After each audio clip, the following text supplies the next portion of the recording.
Hello everyone. आज हम लोग इलेक्ट्रिसिटी का न्यूमेरिकल देखने वाले हैं जो क्लास 10th के लिए। तो सबसे पहले ये न्यूमेरिकल देखने से पहले जिन लोगों ने मेरा चैनल सब्सक्राइब नहीं किया है वो चैनल को जा करके सब्सक्राइब कर लें। तो न्यूमेरिकल है, if the chain charge on an electron is 1.6 into 10 to the power minus 19 coulomb, how many electron should pass through a conductor in 1 second to constitute 1 ampere current. कह रहा है कि अगर चार्ज जो है इलेक्ट्रॉन का वो 1.6 into 10 to the power minus 19 coulomb दिया हुआ है, तो पूछ रहा है कि बताइए कि कितने जो इलेक्ट्रॉन हैं वो पास करेंगे 1 सेकेंड के अंदर अगर 1 एम्पियर करंट होगा तो सबसे पहले हम लोग फार्मूला जानते हैं। वी नो डेट फार्मूला क्या होता है। तो इसमें हम लोगों को मेन चीज़ क्या क्या दिया हुआ है, चलिए पहले लिख लेते हैं क्या क्या दिया हुआ है। यहाँ पे ये दिया हुआ है इलेक्ट्रॉन, तो electron E is equals to कितना है 1.6 into 10 to the power minus 19 coulomb. ठीक है, उसके बाद दिया हुआ है एम्पियर करंट दिया हुआ I is equals to 1 ampere.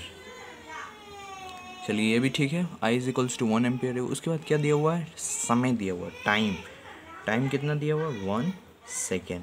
तो चलिए एक फार्मूला हम लोग जानते हैं, I is equals to Q by T.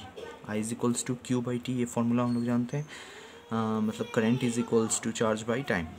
तो यहाँ पे करंट हम लोगों को कितना 1 एम्पियर दिया हुआ है, क्यू नहीं पता हम लोगों को, टाइम क्या है 1। तो यहाँ से मेरा जो क्यू निकला वो कितना निकल गया 1 कूलम निकला है। और हम लोगों को निकालना क्या है, फाइंड क्या करना है, इलेक्ट्रॉन का नंबर ऑफ इलेक्ट्रॉन। तो एक फार्मूला हम लोग जानते होंगे, एक फार्मूला होता है Q is equals to N E. Q is equals to, therefore Q is equals to N E, एक फार्मूला होता है। तो इस फार्मूला से यहाँ पे Q हम लोगों को क्या निकल गया है 1 कूलम। तो यहाँ पे हम 1 पुट कर सकते हैं। यहाँ पे नंबर ऑफ़ इलेक्ट्रॉन कितना दिया हुआ था, यहाँ पे हम देख सकते हैं क्वेश्चन ही में था 1.6 into 10 to the power minus 19। तो 1.6 into 10 to the power minus 19 coulomb नहीं भी अभी लिखेंगे तो चलेगा, क्योंकि दोनों कूलम में याद रहे, ये भी कूलम में ये भी कूलम। और यहाँ पे हम लोगों को फाइंड करना है number of electron, N find करना है। ई का वैल्यू जो है 1.6 in 10 to the power minus 19 दिया हुआ है। तो चलिए यहाँ पे जब इसको करेंगे तो ये जो है एन जो है ये यहीं पे रह जाएगा। चलिए मान लीजिए ये एन को उधर ही हम लोग छोड़ देते हैं, एन उधर ही रह गया। तो यहाँ पे 1 और ये इसके नीचे ये जो इस साइड वाला है उठ के कहाँ चला जाएगा नीचे, तो ये हो जाएगा 1.6 into 10 to the power minus 19। ये भी ठीक है। अब चलिए यहाँ पे देखने वाली बात है, जब इसको हम लोग चेंज करेंगे तो ये ऊपर चला जाएगा। जब इसे डिवाइड करेंगे तो ये आएगा 0.625 इंटू 10 टू द पावर 19। अब यहाँ पे एक और चीज़ है, यहाँ पे आप लोग देख सकते हैं कि यहाँ पे माइनस 19 था, यहाँ पे 19 कैसे हो गया। तो नीचे में जब कोई भी डिजिट के ऊपर में पावर माइनस में रहता है, जब ये ऊपर जाता है तो वो प्लस में चेंज हो जाता है, इसलिए यहाँ पे माइनस 19 हो गया। अब इसको थोड़ा सा और हम लोग ठीक कर सकते हैं, तो इसको हम लोग बना सकते हैं 6.25 into 10 to the power 18।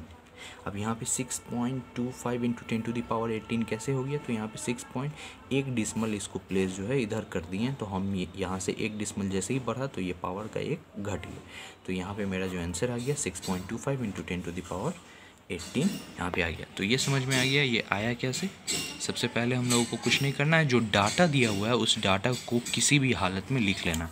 Data क्या था, इलेक्ट्रॉन का वैल्यू था, आई यानी करंट दिया हुआ था, टाइम दिया हुआ था। वीडियो अच्छी लगी हो तो लाइक, कमेंट, शेयर और सब्सक्राइब ज़रूर करें। Thank you.